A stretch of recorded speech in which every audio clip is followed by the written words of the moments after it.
Have you ever felt like you're working hard, but your bank account just doesn't seem to reflect it? You pay your bills, you save a little, but the dream of financial freedom feels like it's a million miles away. What if I told you that the secret isn't about working harder, but about understanding the game of money itself? Welcome to The Art of Understanding Money, how to make money work for you. In the next few minutes, we're going to unlock the principles that wealthy people have used for generations, not just to make money, but to make their money make more money for them. It's time to shift from being a passenger in your financial life to being the driver. So, what's the first big secret? It's your mindset. Most of us are taught to see money as something to be earned and spent. We trade our time for a paycheck, and that paycheck covers our expenses. If we want more money, the logical step seems to be to work more hours or get a higher paying job. This is the time for money trap. The truly wealthy, however, see money differently. They see it as a tool, an employee. Each dollar is a worker that can be sent out into the world to bring back more dollars. This mindset shift is the foundation of everything. It's moving from thinking like an employee to thinking like an investor. Your primary job isn't just to earn money, it's to deploy that money effectively. Think about it. Your time is finite. There are only 24 hours in a day. But your money can work for you 24/7, even while you sleep. Now, let's get practical. The first step to making your money work for you is creating a gap between what you earn and what you spend. This isn't about being cheap or depriving yourself of everything you enjoy. It's about being intentional. It's about building a solid financial base. We call this the wealth gap. The bigger this gap, the more employee dollars you have to put to work. Start by tracking your expenses for 1 month. Don't judge, just track. You'll be amazed at where your money is actually going.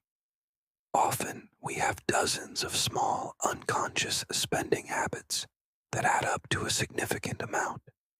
That daily fancy coffee, the subscriptions you forgot about, the impulse buys online, they're all little leaks in your financial boat. By identifying these, you can make conscious choices. Maybe you can brew coffee at home a few days a week or cancel a streaming service you never watch. Every dollar you redirect from spending to saving is a new employee hired for your financial army. Once you've created that gap and have some capital to work with, what do you do with it? You can't just let it sit in a savings account where it barely grows and gets eaten away by inflation. This is where the magic of compounding comes in. Albert Einstein supposedly called it the eighth wonder of the world. Compounding is simply your money earning returns, and then those returns earning their own returns. It's a snowball effect. Imagine you invest $100 and it earns 10% in a year. You now have $110. The next year you earn 10% not on your original $100, but on the new total of $110. So you earn $11, bringing your total to $121. It might seem small at first, but over time, it becomes an unstoppable force. The key is to start as early as possible. Someone who starts investing $100 a month in their 20s can end up with significantly more than someone who starts investing $500 a month in their 40s. Time is your greatest ally in the world of investing. So, where do you invest? This is where many people get intimidated, but it doesn't have to be complicated. Let's talk about assets. An asset is anything that puts money in your pocket. A liability is anything that takes money out of your pocket. The rich focus on acquiring assets. A common mistake is thinking your primary home is your biggest asset. While it has value, it's often more of a liability because it costs you money every month in mortgage payments, taxes, and maintenance. True assets generate income. These can be things like stocks in profitable companies, which may pay you dividends. They can be bonds, where you essentially loan money to a government or corporation, and they pay you interest. Or they can be real estate properties that you rent out, creating a monthly cash flow. You can even own a piece of a small business. The goal is to build a portfolio of these income-generating assets. Your aim should be to eventually have your assets generate enough passive income to cover all your living expenses. That, my friends, is the definition of financial freedom. Let's break down stocks a little more simply. When you buy a stock, you're buying a tiny piece of ownership in a real business. If that business does well, grows its profits, and becomes more valuable, the value of your piece of ownership, your stock, should also go up. A great way for beginners to start is with index funds or ETFs. Instead of trying to pick the one winning company out of thousands, an index fund lets you buy a small piece of a whole bunch of companies at once, like the entire S&P 500, which represents the 500 largest companies in the US. This automatically diversifies your investment. You're not betting on one horse, you're betting on the entire race.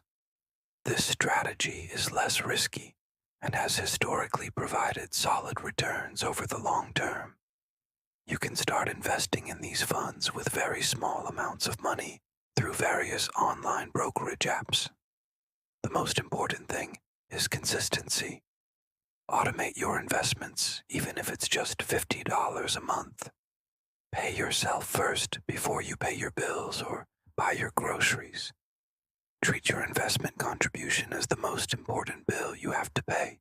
But what about risk? Isn't investing risky? Yes, all investments carry some level of risk. The stock market goes up and it goes down. This is where understanding your own risk tolerance and the difference between risk and volatility becomes crucial. Volatility is the short-term ups and downs of the market. Risk is the permanent loss of your capital. Smart investors don't try to time the market, that is, guessing when it will go up or down. They focus on time in the market. They understand that over the long run, the trend of the market has historically been upwards. When the market dips, they don't panic and sell. Instead, they see it as a sale, an opportunity to buy more assets at a lower price. The key is diversification. Don't put all your eggs in one basket. By spreading your money across different types of assets, stocks, bonds, real estate, you reduce your overall risk. If one asset class is performing poorly, another might be doing well, balancing things out. Knowledge is your best defense against risk. The more you learn, the less risky investing becomes. Another powerful tool in your financial arsenal is understanding debt. We're often taught that all debt is bad. But just like money, there's a good kind and a bad kind. Bad debt is the high-interest debt you use for consumer goods that lose value, like credit card debt for a vacation or a car loan for a depreciating vehicle. This kind of debt makes you poorer. It's a financial anchor that weighs you down. Good debt, on the other hand, is debt used to acquire an asset that will generate income or increase in value. For example, taking out a loan to buy a rental property that generates more in rent than the mortgage payment, or taking a student loan for a degree that significantly increases your earning potential. The wealthy understand how to use other people's money, the bank's money, to acquire assets and accelerate their wealth creation. The first step for most people, however, is to aggressively pay down and eliminate all bad debt. That high-interest credit card is a guaranteed negative return on your money. So, let's bring it all together. The art of making money work for you is a journey, not a destination. It starts with a mindset shift. See your money as a team of employees.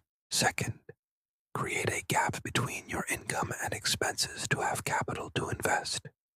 Third, harness the power of compounding by starting to invest early and consistently, even if it's a small amount. Fourth, focus on acquiring income-generating assets like stocks, index funds, and real estate. Fifth, understand the difference between good debt and bad debt and use it wisely. And finally, never stop learning. Read books, listen to podcasts, follow financial experts. The more you educate yourself, the more confident and competent you will become in managing your financial future. This isn't about getting rich quick. It's about building sustainable generational wealth, one smart decision at a time. You have the power to design your financial life. Start today. Thank you for joining me on this journey into the art of understanding money. I hope these principles have sparked a new perspective for you. The path to financial freedom is open to anyone willing to learn and apply these timeless rules. If you found this valuable, please give this video a thumbs up and consider subscribing for more content designed to empower your financial life. Let us know in the comments which principle resonated with you the most. Until next time, keep learning and keep building.